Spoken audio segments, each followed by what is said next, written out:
नमस्कार, मैं हूं पुष्पेंद्र चौधरी और आप देख रहे हैं इंडिया वॉइस। देवभूमि समाचार में आपका स्वागत है। बुलेटिन की शुरुआत करेंगे बड़ी और अहम खबर के साथ। केंद्र के फैसले के बाद एक्शन में सीएम धामी ने पुलिस महानिदेशक को सख्त निर्देश दिए हैं। देहरादून से बड़ी खबर आपको बता रहे हैं। केंद्र के फैसले के बाद सीएम धामी लगातार एक्शन में दिखाई दे रहे हैं। धामी ने पुलिस महानिदेशक को सख्त निर्देश दिए हैं।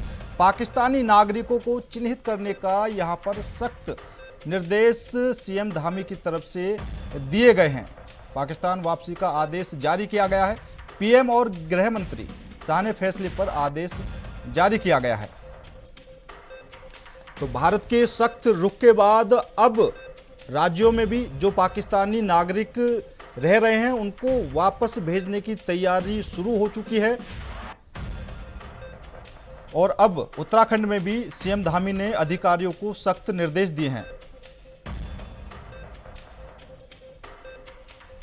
और इसी खबर पर ज्यादा जानकारी के लिए देहरादून से हमारे संवाददाता धनराज गर्ग हमारे साथ जुड़ चुके हैं। धनराज, क्या कुछ पूरा मामला है? क्योंकि जिस तरीके से भारत ने सख्त फैसले पाकिस्तान के खिलाफ लिए हैं, अब उत्तराखंड में भी उसका असर दिखाई दे रहा है और जो पाकिस्तानी नागरिक हैं उनको वापस भेजने का काम किया जा रहा है। कितने पाकिस्तानी नागरिकों को अब तक चिन्हित किया गया है?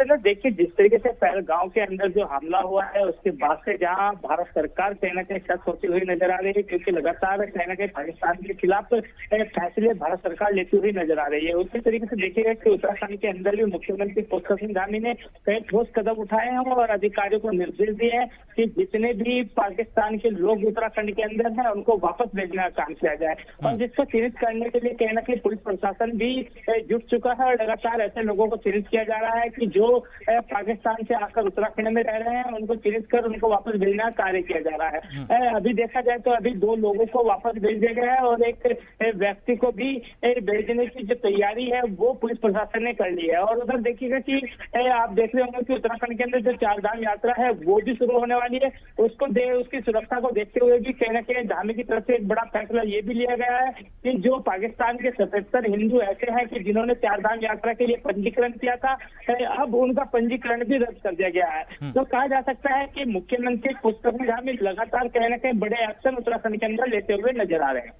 बिल्कुल धनराज, क्योंकि जो 4 धाम की यात्रा होनी थी उसमें जो पाकिस्तानी 4 धाम यात्रा में शामिल होते उनका भी जो रजिस्ट्रेशन है वो रद्द कर दिया गया है। और अभी तक कितने पाकिस्तानी नागरिकों को चिन्हित किया गया है जो मेडिकल वीजा पर यहाँ पर आए हुए थे और जो अपनी रिश्तेदारी में आए हुए थे? तो अब तक क्या कुछ प्रशासन की तरफ से कार्रवाई चल रही है, क्योंकि जो समय दिया गया था कि जल्द से जल्द पाकिस्तानी नागरिकों को देश से बाहर भेजा जाए?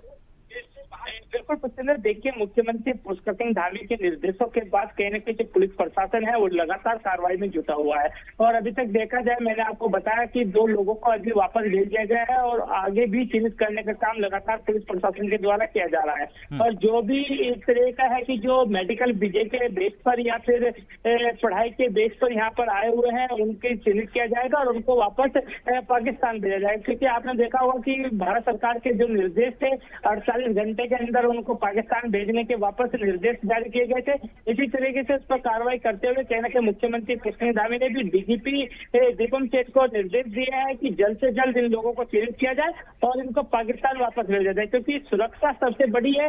और देखिए, मुख्यमंत्री पुष्कर सिंह धामी यही कहते हैं कि उत्तराखंड प्रदेश उनके कहीं ना कहीं कहा जाए कि उनके सानिध्य में यहाँ पर चलता हुआ नजर आता है। तो कहीं ना कहीं उनकी जिम्मेदारी बनती है कि वो उत्तराखंड के वासियों की रक्षा करें, सुरक्षा करें।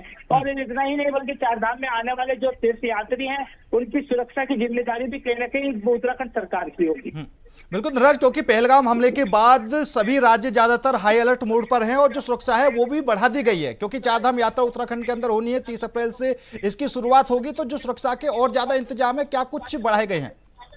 बिल्कुल पुष्पेंद्र, देखिए, सुरक्षा की दृष्टि से यदि देखा जाए, क्योंकि जो 4 धाम यात्रा है वो 30 अप्रैल से शुरू होने जा रही है। और आप देखिएगा कि जब से पहलगाम गांव में ये हमला हुआ है तब से कहीं ना कहीं श्रद्धालुओं के अंदर भी एक डर का माहौल देखने को मिल रहा है। कहीं ना कहीं उनका मानना है कि उत्तराखंड के अंदर उनकी सुरक्षा की जानी चाहिए, क्योंकि इस तरीके से पिकनिक स्पॉट पर जिस तरीके का हमला वहां पर हुआ है और उत्तराखंड के अंदर भी कई ऐसे पिकनिक स्पॉट भी हैं और उसके साथ ही 4 धाम यात्रा देखिएगा कि सबसे बड़ी की ऐतिहासिक चारधाम यात्रा उत्तराखंड की मानी जाती है। और अब मात्र 4 दिन चारधाम यात्रा के बचे हैं, यानी कि 30 अप्रैल से चारधाम यात्रा शुरू हो जाएगी। और यदि सुरक्षा की बात करें तो कहीं के सभी बॉर्डरों पर चेकिंग चलाने के अभियान चलाने के निर्देश मुख्यमंत्री पुष्कर धामी की तरफ से दिए गए हैं। उसके साथ ही जो ऐसे स्पॉट्स हैं जहाँ पर भीड़ भाड़ वाले इलाके हैं, वहाँ पर भी विशेष पुलिस बल तैनात किया गया है, ताकि किसी भी यात्री को किसी भी तरह की कोई दिक्कत ना हो, क्योंकि सुरक्षा की जिम्मेदारी कहीं ना कहीं मुख्यमंत्री पुष्कर धामी ने उठाई है। और इसी को देखते हुए ये बड़े एक्शन मुख्यमंत्री पुष्कर धामी की तरफ से लिए जा रहे हैं। ठीक है धनराज, फिलहाल आप हमारे साथ बने रहिए। उत्तराखंड के अंदर जिस तरीके से पाकिस्तानी नागरिकों को लेकर कार्रवाई चल रही है, फिलहाल बढ़ते हैं अगली खबर की ओर। खबर देहरादून से है। दून मेडिकल हॉस्पिटल के बाहर अचानक बनी मजार और हटाई गई। हॉस्पिटल के बाहर जो मजार बनी हुई थी वो हटाई गई है। यहां पर बड़ी कार्रवाई देखने को मिली है, जहां पर दून मेडिकल हॉस्पिटल के बाहर जो मजार बनी हुई थी उसको हटा दिया गया है। देर रात ये कार्रवाई हुई है। जिला प्रशासन के निर्देश पर ये बड़ी कार्रवाई की गई है और कड़ी सुरक्षा व्यवस्था के बीच इस मजार को हटाया गया है। दून हॉस्पिटल के बाहर ये मजार बनी हुई थी और कब मजार बनकर तैयार हो गई इसकी भी फिलहाल जो बातें हैं वो भी चल रही हैं। पूरी छानबीन की जा रही है और जिला प्रशासन के निर्देश पर यह बड़ी कार्रवाई यहां पर की गई है।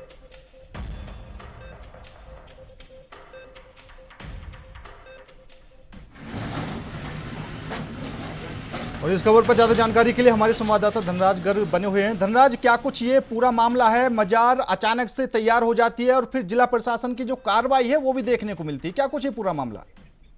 बिल्कुल पुष्पेंद्र, देखिए लगातार मुख्यमंत्री पुष्कर सिंह धामी कहीं ना कहीं अवैध मदरसों पर और अवैध मजारों पर कहीं ना कहीं कार्रवाई करते हुए नजर आ रहे हैं। क्योंकि आपने देखा होगा कि पिछले दिनों चाहे हल्द्वानी की बात करें, विकास नगर की बात करें या रुड़की की बात करें, तमाम जगहों पर कहीं ना कहीं जो ऐसे अवैध मदरसे बने हुए हैं उनको सील करने की कार्रवाई मुख्यमंत्री पुष्कर धामी की तरफ से की गई है। और इसी तरीके से जो अवैध तरीके से मजार बनी हुई, चाहे वो वन विभाग की जमीन पर हो या फिर सरकारी जमीन पर हो, उनको तोड़ने का काम किया गया है। इसी तरीके से देखिएगा कि उत्तराखंड राजधानी देहरादून की यदि हम बात करें तो राजधानी देहरादून के जो दून हॉस्पिटल है, जाना माना हॉस्पिटल है, वहां पर एक मजार बनी हुई थी।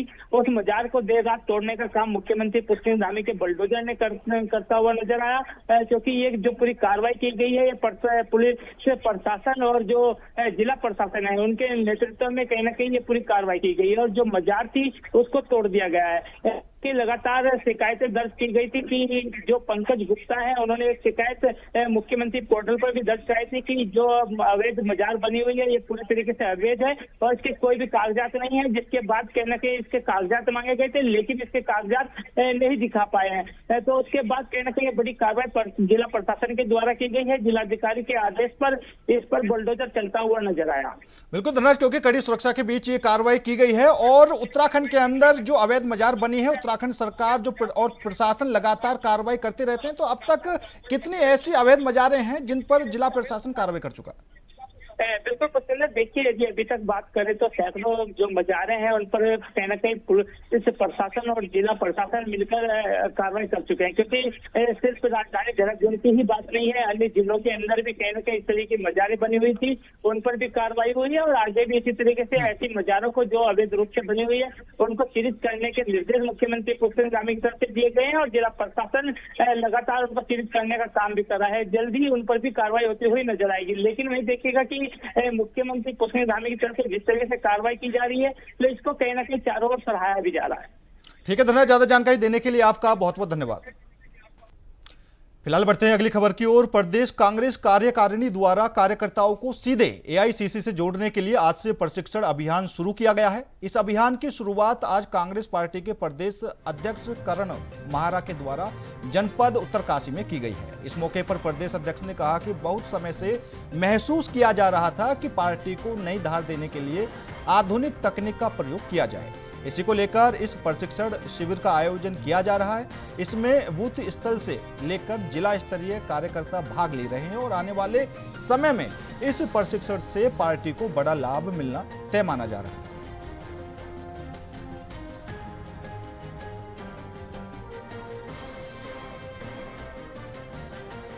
समझा गया कि नए हालातों में, नई लड़ाई में सारे लोगों को पूरे उत्साह के साथ और पूरी नॉलेज के साथ उतरना चाहिए। इसी के तहत पहले सचिन राव जो हमारे ट्रेनिंग के हेड हैं पूरे देश के, उन्होंने जिलाध्यक्ष और महानगर अध्यक्षों को 2 दिन का ट्रेनिंग देहरादून में दी। अब जिला स्तर पे हो रही है और उसकी शुरुआत हमने उत्तरकाशी से शुरू की है। उत्तरकाशी के दोनों संगठनात्मक जिलों के हमारे मुख्य पदाधिकारी जो है मंडल के और ब्लॉक के अध्यक्षगण, इन लोगों की 2 दिन की ट्रेनिंग है, जिसे मृणाल पंत जी ट्रेनिंग देंगे। इसमें आधुनिक भारत की समस्याएं और हमारी पोस्ट इंडिपेंडेंट जो हमारा इतिहास रहा है, इंडिपेंडेंस के बाद का इतिहास रहा है, महत्वपूर्ण घटनाएं 370 से लेकर इमरजेंसी तक ये क्यों रही, क्या कारण रहे, उन सब के बारे में विस्तार से चर्चा विमर्श और जानकारी दी जाए।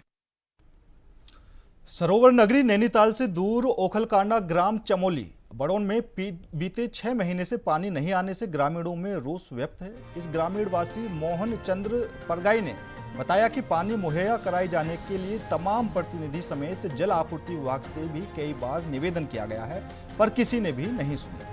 उनका कहना है कि पानी की किल्लत से 80 परिवारों को परेशानी हो रही है।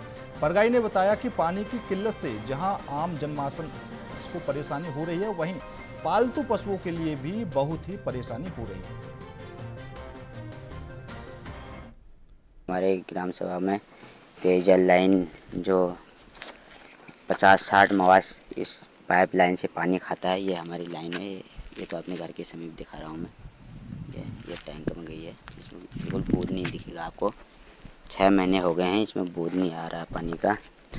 हमने ग्राम प्रधान विनोद कुमार जी से भी बोला और जिला पंचायत सदस्य जितेंद्र सिंह चिलवाल जी से भी बोला और PTC मीना चिलवाल ग्राम चमोली, उनको भी बोला हमने जिला पंचायत PTC नंबर पे पंचायत अधिकारी बिनवाल जी और जय साहब हमारे पांडे जी से मुलाकात करके हमने अवगत कराया था कि हमें पानी की बहुत समस्या हो रही है और ग्राम प्रधान के वित्त के पैसे भी हैं। इस लाइन को 70-80 मवास लोगों के वहाँ पानी जाता है, इससे हमें काफ़ी समस्या हो रही है। सड़क न होने से डोली बनाकर 70 साल के बुजुर्ग को हॉस्पिटल पहुंचाते हुए ग्रामीणों को देखा गया है। यमुनोत्री विधानसभा के यमुना घाटी में यमुनोत्री धाम के नजदीक स्थित ग्राम नकोड़ा कपोला से 21वीं सदी की एक खतरनाक चौंकाने वाली तस्वीर। 70 साल के बुजुर्ग के बीमार होने पर ग्रामीणों ने बड़ी मशक्कत के बाद सड़क मार्ग तक पहुंचाया है और यह कोई पहला केस नहीं है। यहाँ पर दर्जनों लोगों ने ऐसे ही दम तोड़ दिया है। आप देखा ना फोड़ तुम्हारे का ना क्यों नहीं फोड़ेगा? ये देखो हार। मैं महावीर कुमार माही, यमुनोत्री धाम। जो आप ये तस्वीरें और ये वीडियो देख रहे हैं, ये हमारे यमुनोत्री विधानसभा के नकोड़ा और कपोला तो छोटी छोटी ग्राम सभाएं हैं जो वर्षों से सड़क की मांग को लेकर अपनी आवाज़ और अपनी समस्या को उठाते रहते हैं, लेकिन आज तक गांव वालों को सड़क नहीं मिल पाई।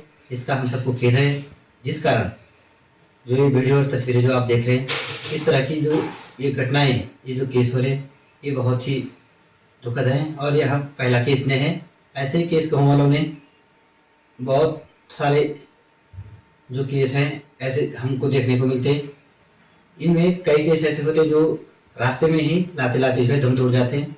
खासकर जो है गर्भवती महिलाएं हैं, उस तरह की केस गाँव वाले कैसे हॉस्पिटल तक पहुंचाते हैं। मैं सरकार और माननीय विधायक जी से अनुरोध करूंगा कि कृपया नकोड़ा और कपोला गाँव की पीड़ा, सड़क की जो समस्या है, उसका निदान करने की कृपा करें। बढ़ती गर्मी के साथ साथ उत्तराखंड में वनाग्नि की घटनाएं अब बढ़ने लगी हैं। अब तक की बात करें तो 83 ऐसी घटनाएं दर्ज की जा चुकी हैं। हालांकि इन घटनाओं में अभी तक किसी वन्य जीव के हताहत होने की खबर सामने नहीं आई है। वहीं अपर प्रमुख वन संरक्षक निशांत वर्मा के अनुसार पिछले साल की तुलना में वनाग्नि की घटनाओं का यह आंकड़ा कम हुआ है। हालांकि सवाल अब वन विभाग की तैयारियों पर उठता है, क्योंकि अभी तक वनाग्नि के सीजन की बस शुरुआत है। अपर प्रमुख वन संरक्षक निशांत वर्मा के अनुसार वनाग्नि की घटनाओं की रोकथाम के लिए विभाग की ओर से सभी तैयारियां पूरी कर ली गई हैं। सैटेलाइट के माध्यम से फॉरेस्ट सर्वे ऑफ इंडिया का अलर्ट आते ही विभाग पूरा खाका संबंधित कर्मियों को भेज दिया जाता है, ताकि त्वरित ही वनाग्नि की घटनाओं पर रोकथाम लगाई जा सके।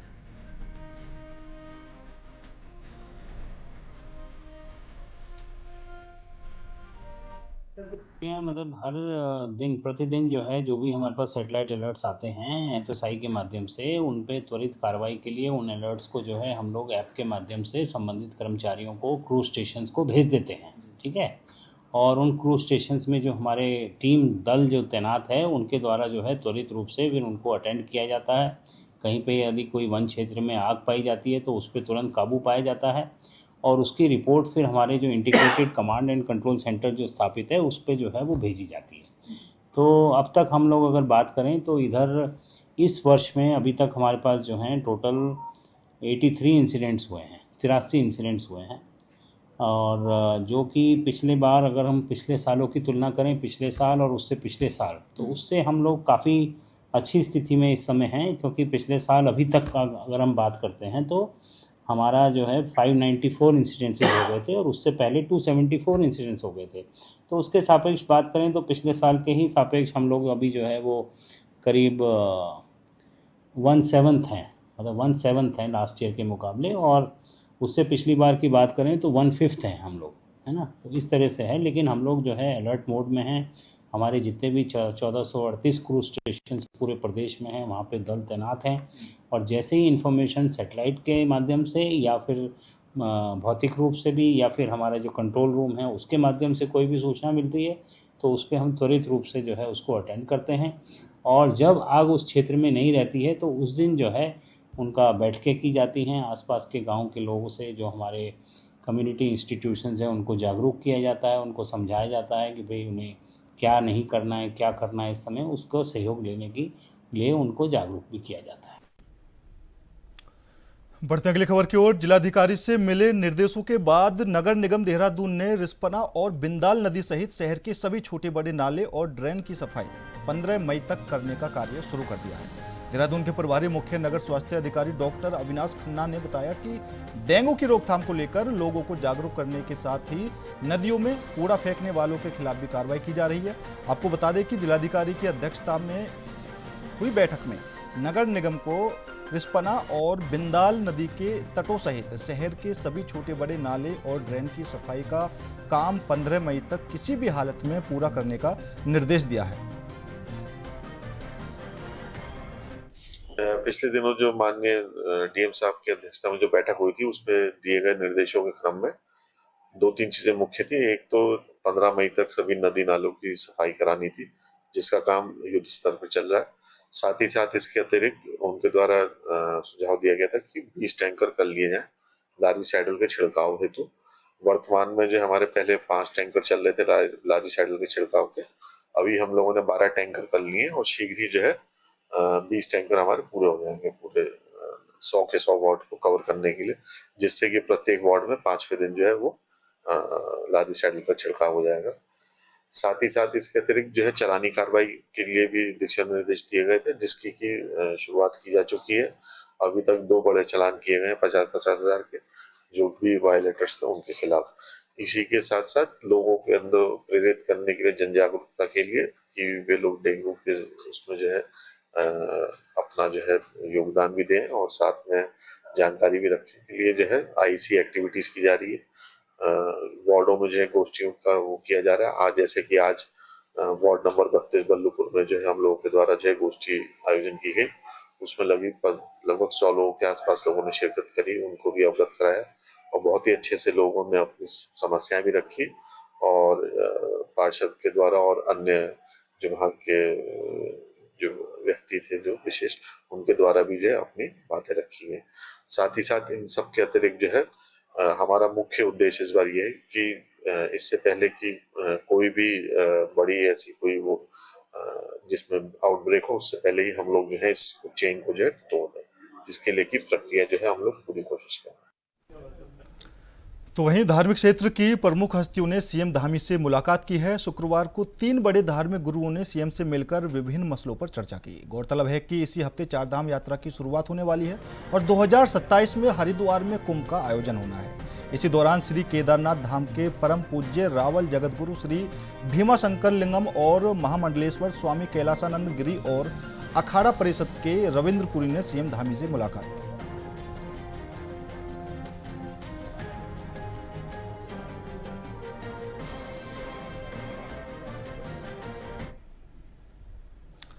जम्मू कश्मीर के पहलगाम में हुए आतंकी हमले में हिंदुओं को उनका धर्म पूछकर मारे जाने पर रुड़की से बीजेपी विधायक प्रदीप बत्रा ने दुख प्रकट किया है। विधायक प्रदीप बत्रा ने आतंकी हमले में मारे गए पर्यटकों की आत्मा की शांति के लिए 2 मिनट का मौन धारण किया।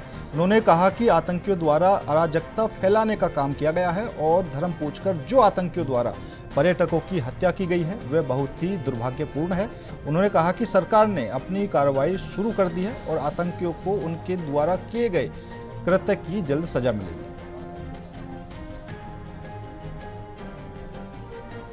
घटना है और मैं समझता हूँ कि जो ये आतंकवादियों ने हमला किया है ये बहुत कष्टदायक है। जिन लोगों के परिवार के लोग गए हैं उनके लिए हम संवेदना प्रकट करते हैं और मैं समझता हूँ कि सरकार ने अपना कार्य शुरू कर दिया है। पैरामिलिट्री फोर्सेज और सुरक्षा बल को जो है वो निर्देश दे दिए गए हैं और बहुत जल्दी इस पर कार्रवाई करी जाएगी और जिन्होंने भी ये गलत काम किया है उनके खिलाफ कार्रवाई की और उनका इसका परिणाम जो है भुगतना पड़ेगा। ये और भी दुर्भाग्यपूर्ण है। अगर आप देश की अखंडता और एकता पे प्रहार करते हैं और धर्म के नाम पे जो है आप इस तरह की घटनाएं कर रहे हैं तो ये और भी दुर्भाग्यपूर्ण है। समझता हूँ कि इस तरह से मैं समझता हूँ कि हमारी सरकार की लोकप्रियता को बर्दाश्त नहीं कर पा रहे हैं, मोदी जी के नाम को बर्दाश्त नहीं कर पा रहे हैं, उनका नाम लेकर इस तरह कार्य कर रहे हैं तो ये बहुत गलत है। जो देश की एकता और अखंडता को ठेस पहुंचाने का काम कर रहे हैं।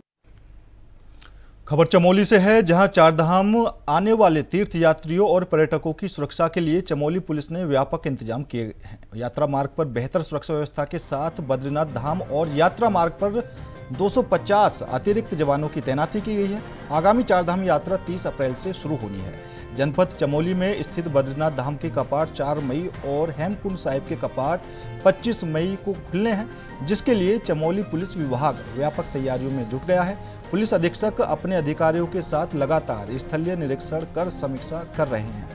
बद्रीनाथ में पुलिस द्वारा थाने का संचालन शुरू कर दिया गया है। श्रद्धालुओं की सुरक्षा और सुरक्षित चारधाम यात्रा को लेकर चमोली पुलिस पूरी तरह से तैयार है। देखिए, इसमें मुख्यालय स्तर से भी कुछ अधिकारियों को नामित किया गया है हमारे यहाँ। उसके अलावा टोटल हमने लगभग 250 के आसपास अतिरिक्त पुलिस बल यात्रा के लिए हमें मिला है, जो जनपद पुलिस की सहायता करेगा यात्रा के दौरान और जिन्हें रूट पर एवं श्री बद्रीनाथ जी धाम में हम लोगों ने उनका ड्यूटी चार्ट जो है वो भी तैयार कर लिया। देखिए, आगामी जो हमारे यहाँ श्री बद्रीनाथ जी की यात्रा है उसके मद्देनज़र जो हमारा फोर्स का डिप्लॉयमेंट प्लान है वो तैयार कर लिया गया है और हम लोगों ने अपना जो ट्रैफिक डाइवर्जन प्लान है वो भी हमारा रेडी है। इसके अलावा पूरे जनपद में 4 होल्डिंग स्थान जो है वो बनाए गए हैं। चारधाम यात्रा 30 अप्रैल से शुरू होने जा रही है, जिसको लेकर गढ़वाल मंडल विकास निगम की तैयारियां अभी लगभग पूरी हो चुकी हैं। मौजूदा अपडेट की बात करें तो 8 करोड़ की एडवांस बुकिंग GMVN को प्राप्त हो चुकी है। आपको बता दें कि बड़ी संख्या में इस साल यात्री उत्तराखंड का रुख करने वाले हैं, जिसको ध्यान में रखते हुए यात्रियों की सहूलियत अनुसार GMVN द्वारा अतिरिक्त स्टाफ की तैनाती भी की गई है। GMVN के मैनेजिंग डायरेक्टर विशाल मिश्रा के अनुसार इस वर्ष बड़ी संख्या में श्रद्धालु चारधाम पहुंचेंगे, जिसको लेकर यात्रियों की सहूलियत के लिए हर इंतजाम किए गए हैं। देखिए, चारधाम यात्राओं की तैयारी के संदर्भ में हमारे जितने गेस्ट हाउसेस थे उनका रिपेयर वर्क जो माइनर था वो हम लोगों ने करा लिया है। 1-2 जगह काम चल रहा है, वो अगले 2 से 3 दिन में पूरा हो जाएगा। इसके अलावा लगभग 8.1 करोड़ की हमारी बुकिंग हो चुकी है, एडवांस बुकिंग है और ये बुकिंग जो है वो हमारी 1 सितंबर तक की बुकिंग हो चुकी है। मतलब एडवांस में हर महीने हम लोग अगले 1 महीने की, जैसे 1 मई को हम अक्टूबर की भी बुकिंग ओपन कर देंगे। तो देखा जाए तो पिछली बार से काफ़ी ज़्यादा उत्साह और एक इंथुजियास्म जो है वो लोगों के अंदर देखा जा रहा है और हमारी टीम भी पूरी तरीके से तैयार है।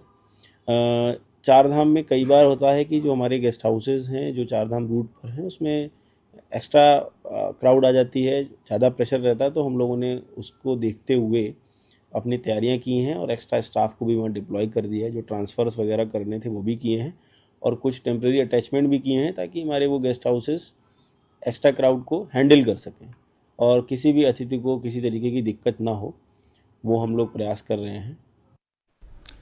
फिलहाल मेरे साथ इस बुलेटिन में इतना ही। बाकी देश और दुनिया की तमाम खबरों के लिए देखते रहिए इंडिया वॉइस।